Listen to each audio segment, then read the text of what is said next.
Hello বন্ধুরা, কেমন আছেন সবাই? শুভ দুপুর। আজকের দুপুরে খাবার নিয়ে চলে এসেছি। আজকে একটু আলাদা কিছু করেছি। মেয়ে বায়না করলো যে মাম্মাম বাড়িতেই বিরিয়ানি বানিয়ে দাও। চিকেন, মাছ, ডিমের ঝোল এগুলো তো খাওয়াই হয়। এটা চিকেন বিরিয়ানি নয়, এগ বিরিয়ানি। তো আমার হাতের আমি খুব একটা ভালো পারি না, তবু চেষ্টা। হ্যাঁ, মেয়ে খুব ভালোবাসে আমার হাতের বিরিয়ানি খেতে।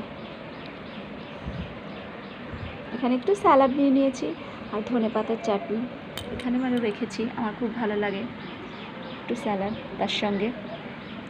কেমন লাগলো ভিডিওটা সবাই একটু লাইক করবেন, বলবেন। আর আজকের খাবারটা কেমন ছিল বলবেন। Thank you.